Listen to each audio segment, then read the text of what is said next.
Hey there, and welcome to Throw Up Thursday. I'm your host, Dr. JJ Kelly, the punk rock doc. Bro. Hi. Welcome once again to Throw Up Thursday. I'm Dr. JJ Kelly, the punk rock doc. You are welcome to join us here, barf your problems, and leave feeling better. Hi, Megan. Hey, there's Olivia. She will be joining us. View request. Hi, Allie. Okay. Try to say hi to people, but without disrupting my flow during the question. Hello. Hi, Olivia. Hi. Oh, shoot, you're coming through the speaker. Hang on. I was like, it sounds a little like I I'm was underwater. I was listening to Sir Duke. Oh, I can't hear. There we go. I was Okay. listening to Sir Duke by Stevie Wonder, which is my favorite Stevie Wonder song beforehand. So, all right. So we're here. Hi, how are you? I'm good. I voted. You voted. I sent my ballot in today too and took a picture. Oh my God, I didn't post it. Ah! Congratulations. Good for you. Yeah. My ballot never arrived, so I had to go vote in person. Drag. But it was exciting because I've never gotten to vote in person for a presidential debate or a presidential election. Oh, wow. So it was kind of preferred. This is the one, huh? Oh my God, you got, look at these, Allie and Megan. They're trying to suppress our Voting. vote. Yes. They know what the doc vote is for, and they don't want it. We don't even have to go there. Just vote, people. Just vote.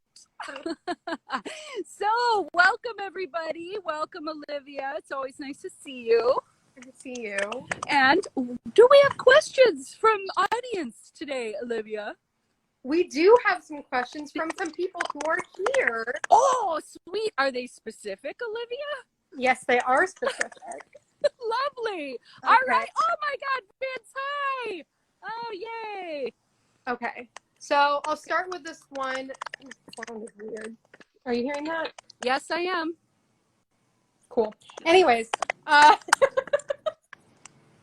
this first question comes from Allie. Okay. And it is, I have a few neighbors that are regularly in violent, yelling, and verbally abusive combos with their partners. Ooh. I send love and healing their way, but would like to ask for more tips on detaching from my neighbor's suffering. Oh my gosh. I actually, living in a duplex, I have that. Actually, we share the roof deck too. But I have that going on as well. And there's like scream crying that goes on, like I told you, like with the full moon and stuff. But it's even more, I'll read in bed in the morning and then I've got them fighting and whatever. So I feel you, Allie. It sucks. And it is hard to keep other people's negativity off of you, especially in your home. I turn on punk music very loudly. It is in an effort to both drown them out, and maybe they will catch on that I'm hearing their shit, and maybe they don't want me to be hearing their fighting. Like, it's very weird. Earplugs, leaving the house. I mean, these are not great answers, by the way. I would love to be saying something else. It's just we don't. Oh my God.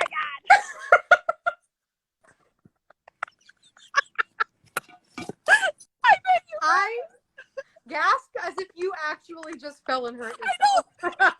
Me too. Oh my God. Is she hurt? Okay. No. Okay. So, what was I saying? Oh, we can't control other people. So the best we can do is keep their shit off of us and letting go, but how do you do that when their shit is getting in you and it can affect your mood?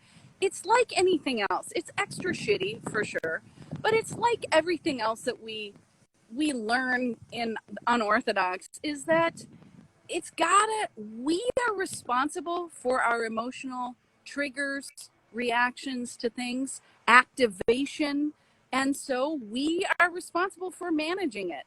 And so that's a water off a duck's ass situation, however you do that for you.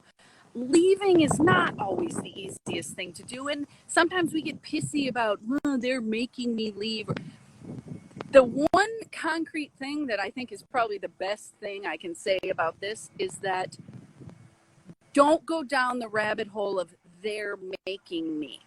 They're making me feel. They're making me leave. No, nobody's making you do shit. And guaranteed the neighbors are much more miserable than you are.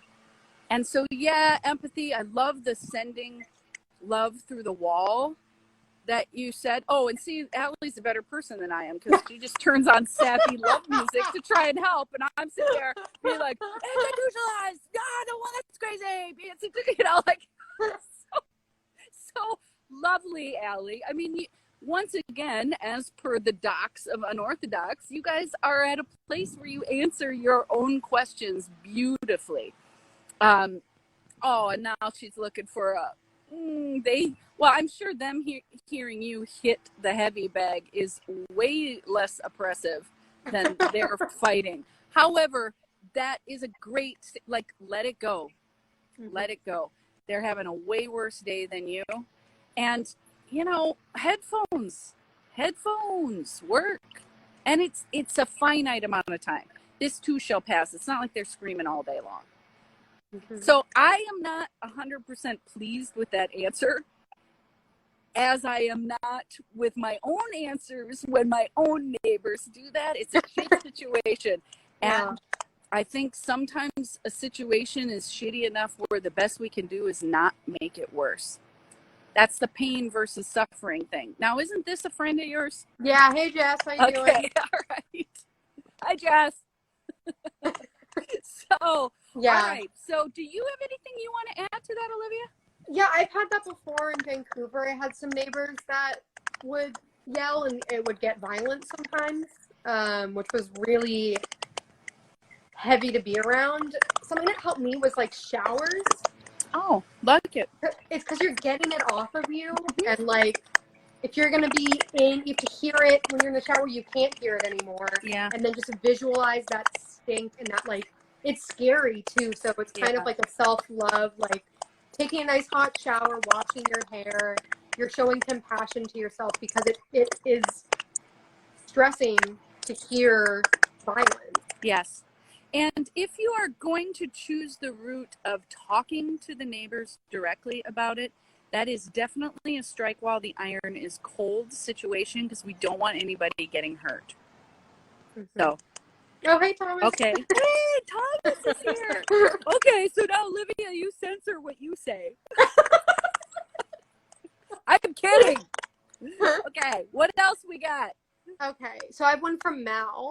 Oh, great. Hi, and Mal. after, well, she's not here. I know, but I'm still saying hi to her. I miss her. And so this may or may not be from her. She hashtagged asking for a friend, but I don't know if she was kidding. That's just her being funny. Okay. Oh, look at the doctor saying hi to Thomas. Oh, that's so cute. Sweet. Thomas has to come to Feels on Wheels. Yeah, he does when he's back. Okay, so the question is, what are some recommendations with accepting sadness in the moment instead of getting anxious about being sad? Especially if it's sadness about quarantine, isolation, and not being able to see loved ones. Yeah. Well, I think that number one, of course, validate the sadness. We have to validate our emotional experience. Even if we're going to choose to let it go, we have to first validate, meaning we just name, I feel sad. Mm-hmm. I think that there are a lot of emotional combos going on right now for everybody. I think that most people don't validate their emotional experience, name their emotions, period. Mm-hmm. However, if they do, they seem to be having a preferred emotion as the primary thing that they are feeling. Meaning, sadness might be the more obvious one or maybe the more preferred one. And so I would look for other emotions. Sometimes we might go to sad when we're actually pissed. Sometimes we might go to sad when we are scared. So if it's any emotion that is perpetuating in intensity and longevity and frequency, Mhm. I would check out whether there are other emotions loading into the one that you're able to identify. Because you might be missing an opportunity to validate a combo, a complicated combo, and therefore you might have trouble bringing it down and regulating that emotion of sadness. What are you thinking? I'm thinking anger is what I was thinking. I think with COVID stuff especially, there's like a lot of SMAD going on where you're like sad and angry because there's grief in it as well. Hi, And Scotty. so you think that something's been taken away from you. Yep. You're missing spending time with your loved ones, so you're mad that you're not getting time with them. Yeah. You're sad because you miss them. There's grief in there too, and grief is its own fucking wheelhouse. Like, I mean, all of our lives have changed at this point forever. I mean, it's never going to go back to the way it was. And that's, in a way, but you know, and some there's parts. good things about that. Grief isn't always all bad, but I think taking care of ourselves in the same way we would if we were grieving any other loss is important. Yeah, and fear repeats as well. The unknown. There's a lot of unknown going on here. I think that fear is probably the main emotion people are feeling, and then it starts to load into other stuff. But I think that your point about grief is a proper one. Thanks, Mal. Thanks, Mal. Okay. Oh, wait. We have a question. I want to be able to do this. Okay, this is Jess. How to develop trust in men when the same sort of patterns of mistreatment and emotional unavailability is always something. See, I can't read that whole thing. Oh, I can see. Okay, I can see part of it. Same. I don't know. Does it cut them off? I think it might cut them off, but that's a good question. Okay, I can't get out of this now. Wonderful. Great. I can't see. It says I want to comment, but I don't want to comment. Jess, can you put the second half of the question in the chat? Please, because that sounds like it's going somewhere. First of all, my general answer to that is you don't. Okay, how can I tell the difference between radical acceptance and counter? Oh, that's me. Okay, so. First of all, can you read Jess's first half again? Yeah. Okay. How to develop trust in men when the same sort of patterns of mistreatment and emotional unavailability is always. Yeah. Well, move on. What I mean, you can't distrust a whole group of people because of a couple people's way of behaving. So I know that Jess already knows that. However, I want to pull it away from like all men are trash kind of shit, because it's absolutely not true. And also, I hate to go paging Dr. Freud on this. However, I would look at patterned stuff with parents. It sounds like there might be a selection issue. More like every man I've ever. Well, what's the common denominator there, Jess? I mean, you want some actual straight up Dr. Kelly stuff? It's brave, because this is what the motherfuckers get when they're dealing with me. Is who is the common denominator? Oftentimes, our selection process is what's off. We go to what we know, whether that's healthy or not. And mindfulness and some of the skills that we teach, I mean, all of the skills that we teach in DBT it makes us alert to our own patterns and the fucked up ones too. And if you can be honest with yourself about what your responsibility is in these repetition of dynamics interpersonally, if you can be brave and ask yourself, what am I contributing to this repetitive pattern in my, I'm assuming, romantic relationships, then you can start to get to the heart of the matter and like, why don't I just leave immediately? Not even in romantic, not even with men. What am I willing to tolerate? Why am I tolerating this? What are deal breakers for me? Do I have a right? Do I think I have a right to deal breakers? Yes, by the way, is the answer to that, of course. However, what are they?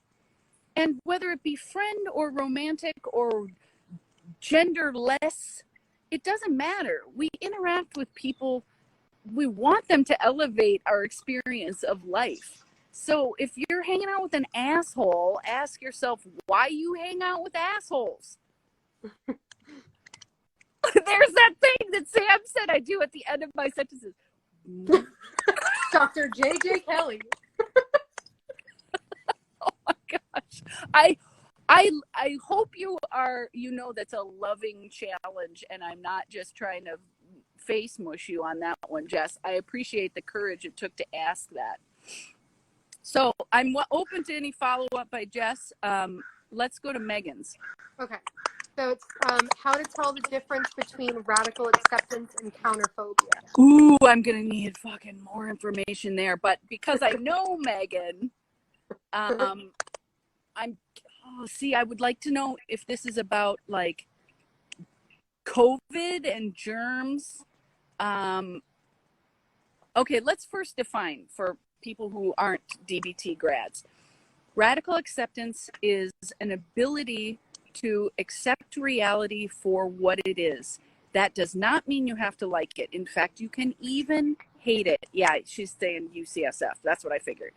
Okay, so you can even hate the situation. You just want to not should it. I have to accept the situation, the reality for what it is before I can make choices about change or just accepting. Counterphobia is kind of an old-fashioned psych term, which means that you don't do fear. An example is a lot of people when they're rookies in psych, I definitely did this. I was with somebody really scary in a room. We didn't have any panic buttons because it was kind of a bougie practice.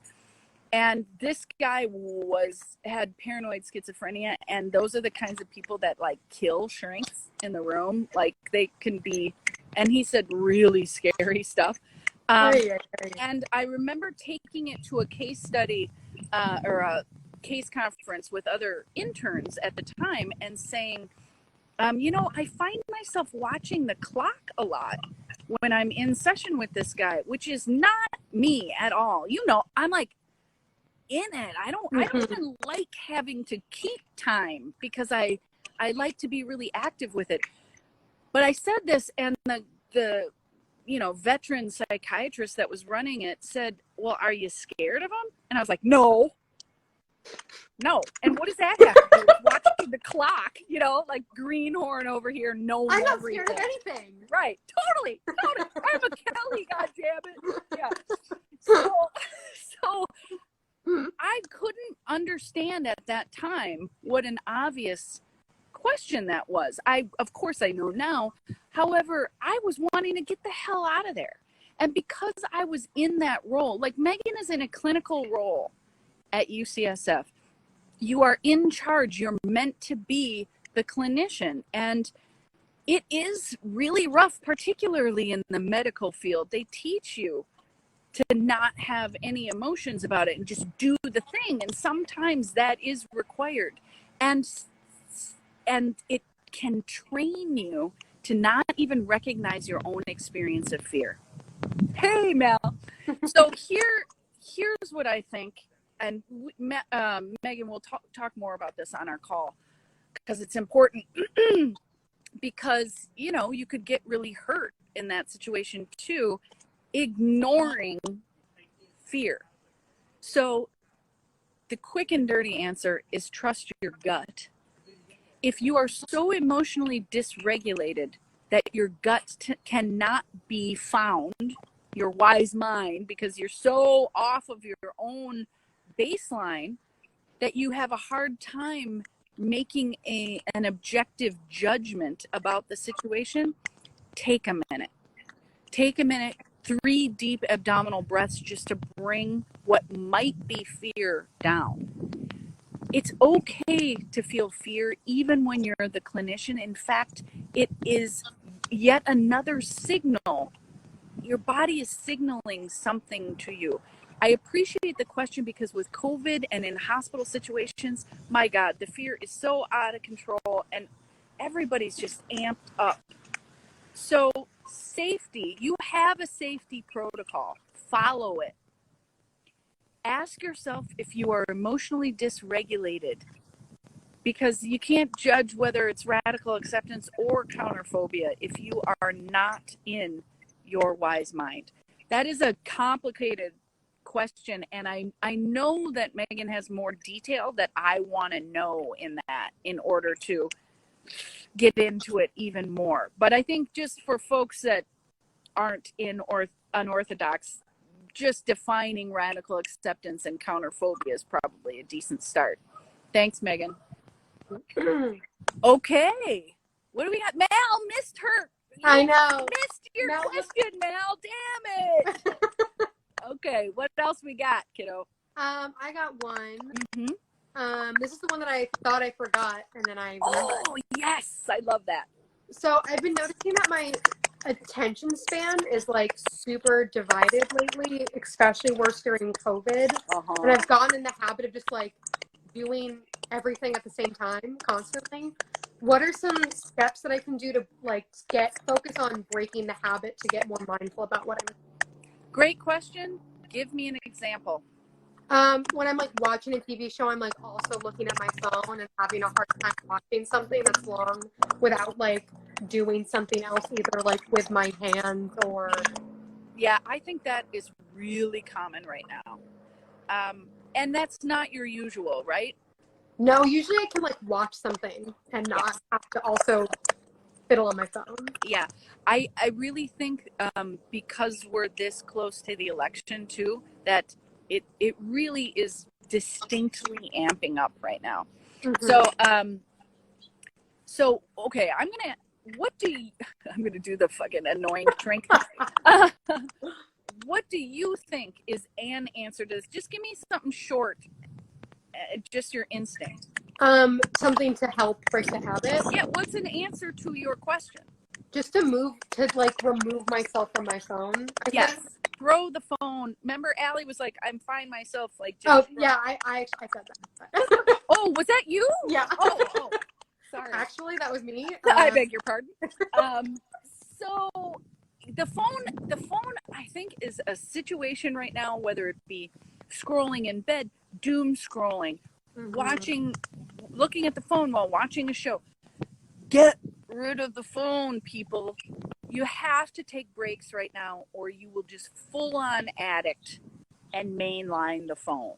Yeah. Please take deliberate breaks from the phone. If it's not like you schedule it every day, which I suggest, then in whatever activity you're in, like if you're sitting down to watch something and I assume too, you've been doing it in order to just like mind candy. It's like I don't want to be alone with my thoughts for even a second. So I will just like whatever shiny distraction, even if it's just like picking at my nails, it's like I have to do something. It's definitely anxiety. I am going to choke you out. You have the skills. Here's I know. The thing. Okay, I'm surprised you even had the guts to say to me live, what did you say? I don't want to think anything I'm thinking. What did you say? I don't want to be alone with my thoughts for even a second. That's a little bit of an exaggeration. I think that's where the addicty pull is coming from. Yes. I am spending time with my thoughts alone, but so instead of trying to escape your thoughts, we want to use our mindfulness skills to discipline yourself to notice that you're thinking all these things or want to get away from your thoughts, and then figure out what feeling is generating that, and then apply your skills to the feeling and problem solve. Here's Allie with some problem solving. Of course, meditate. You didn't learn when we learned. Also want to choke you for that. However, I told you that. I know. I told you that Matthew is back to doing the teaching, and you guys get a discount, the student discount. So yes, meditation is a way of disciplining one's mind. You can also just notice when you're spinning and ask yourself, what am I feeling right now? And name the feeling. That act of validating your emotional experience, will bring you a little closer to baseline, which is what we want. And then you can apply taking a walk. I think people are not exercising right now. I think it was like we had this heat wave or whatever. And so everybody was like, I can't exercise. And now it's not that hot. So why didn't we go back to exercising? That is happening right now. And if you don't know a specific kind of meditation, it doesn't fucking matter. Listen to Liz Gilbert's thing on Insight Timer about fear. So great. Listen to the 2-minute fuck that meditation on YouTube. That one's fun. I can't believe I haven't made up my own one yet. That is insane. We got to do that immediately. Absolutely. But whatever things that you normally do to regulate your fear, just do more of that. Mm-hmm. But everybody trying to escape their thoughts through the phone is such a fucking band-aid that will not work long term. It's like losing its effect short term because it's so overused right now. I really appreciate you lying on the tracks and letting me answer that question, because so many people are doing that right now. Yeah. And they don't have to take the verbal lashing. I'll do it. I do love to martyr myself, so you're welcome. Yeah, that is in your wheelhouse as well. What does Mal say there? Fuck that is my go-to. Oh, yeah. Oh, it's so awesome. I just did that with a kid the other day. I think we did that once. Oh, yeah. In the living room. I love that one. It goes a little fast for me, and if I were more tech savvy, I would slow it down. Like Jolene. Have you heard Jolene slowed down? No. Dolly Parton song. It's amazing. Okay. But Mal said something before that. I've been finding that if I make myself go for a walk without my phone for an hour, it really helps. Oh my God, I love that. I love that. That gives me anxiety, which I think means that it's something that I should try. Absolutely. It means that it's in the addict camp. Yeah. Because you don't have to. And even people, when they're in the house and put their phone in another room, are having anxiety about that. That means it's an addict camp. Please enjoy the withdrawal. Because and I do mean that, because it will be painful at first. However, you will then feel proud of yourself that you kicked that level of addiction to phones. We're all addicted, okay? Again, it's on a spectrum. So please take breaks from the phone. I can't remember the last time I went to the bathroom without checking. Dude, Sam can relate to that. All we do is make fun of Sam for that.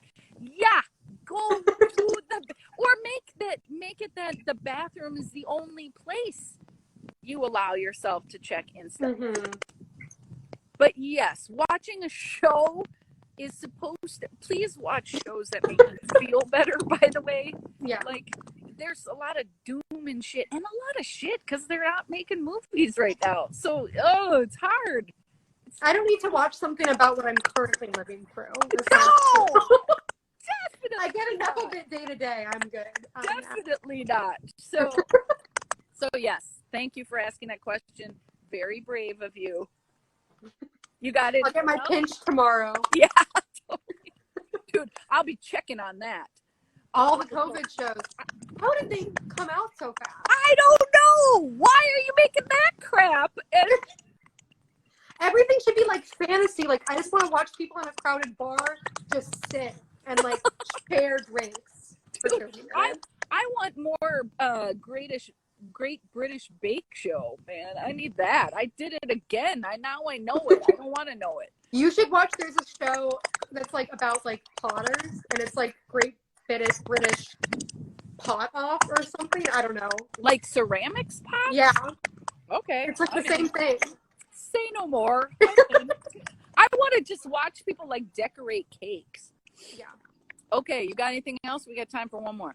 Well, I thought that maybe since your book just came out on Amazon, yes. I would ask a question. What's a gifted misfit? Nice, Olivia. I haven't like the marketing genius that I am. No. We know you're a big brander. Yeah, right. What's more not punk than branding?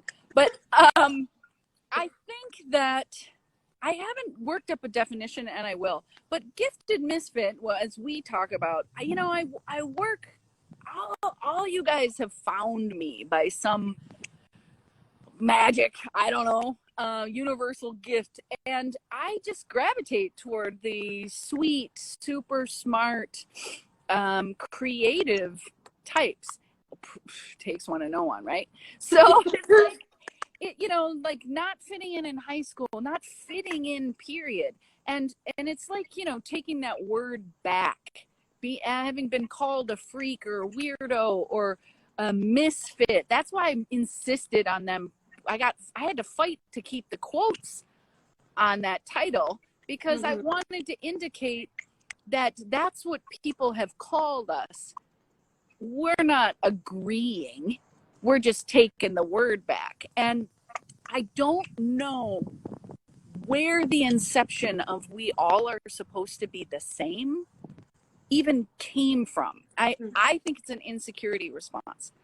And we're all fucking weirdos on the inside. Come on. And we all kind of know it. So why do we hide it? Wouldn't the world be just so much more interesting if we all just were the super freak that we are? And, you remember being like 11 or whatever and just doing weird shit with your friends and giggling during sleepovers and stuff like that? Like, those are the best moments where you like are gonna pee your pants if you keep laughing. Like, you beg the person to stop making the joke because it hurts and you're gonna pee your pants. Like, that is the best feeling. And if you have people in your life, by the way, that you can do that with, enjoy them. Contribute to your relationships with them, because that is so special. And it's so, oh my gosh, it just creates so much joy. That makes me want to say I love you, Sam. So it's a stress reliever. And it's, talk about radical acceptance. It's radical acceptance of self, to embrace the light and the dark, the professional and the weirdo. There aren't rules for these things. Society has said there aren't actual rules for this. And aren't you so much, Olivia, aren't you so much happier embracing the weirdo that you've always been? I mean, it's not fun I remember other jobs. I had never had a job that was longer than a year and a half before this one. And I started late with this one. So I remember thinking, I'm playing the role of ... And it felt so similar to the acting that I had done as a young person. I was still acting because I knew, God damn, if any of these corporate higher ups knew the shit I was actually thinking, I'd be fired on the spot. And every time I opened my mouth in a truthful way in the corporate and, in the academic setting, I would immediately be in trouble.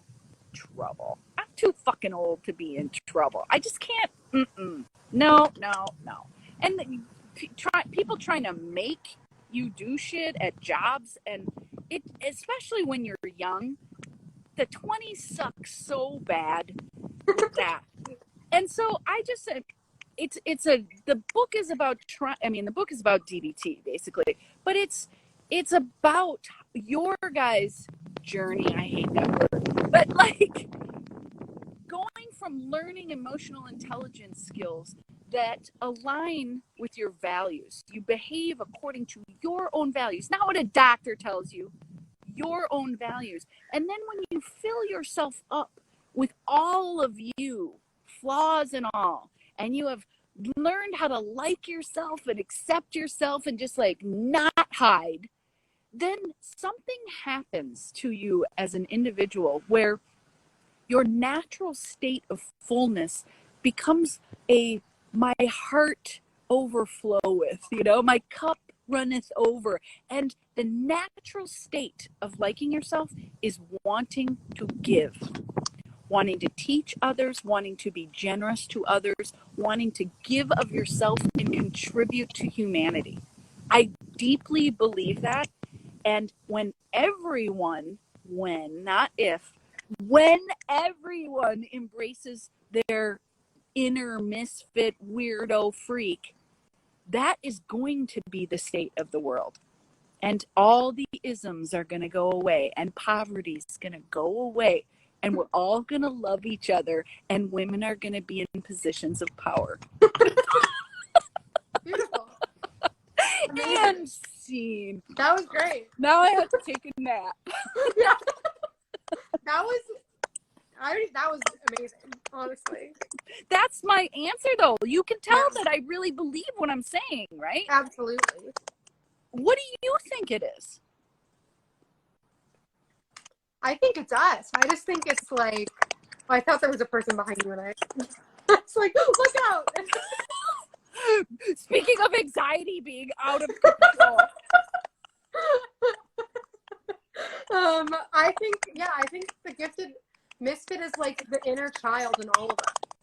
That's how I imagine it. It's like, and when you learn how to love yourself and accept yourself for every weird, unique bit, how to like hold dear that kid and take care of that kid and like do what you like, take care of yourself in the way that the kid in you wants to be taken care of, and then take care of other people in that same way.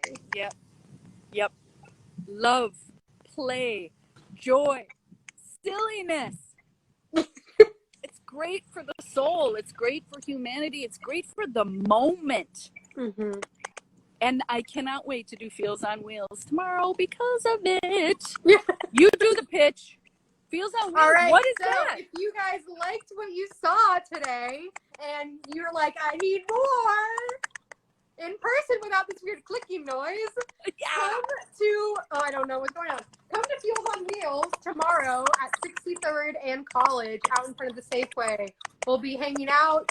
May or may not have a bubble gun if we remember. There's going to be glitter. I still have glitter in my hair from last week. It's all over my head. The docs are going to be there. JJ's going to be there. It's going to be great. Someone's going to bring a speaker so we can dance. Well, Allie had it the whole time last time. But Allie, you are in charge of the speaker. Yes, we sure have a good time. Yep. It's a lot of fun. It's a lot of joy. It sure is. Oh, thanks for posting that, Allie. Oh, well, this has been lovely. Thank you so much. Great. Oh, my gosh, I can't wait. I can't wait to do this again next week. Woo! All right. Oh, that's funny. That's funny, Val. All right. Thank you so much, Olivia. Bye. Thank you, guys. Thank Take care. you. Bye. Bye. Get in touch with me, Dr. JJ Kelly, the punk rock doc, at drjjkelly.com.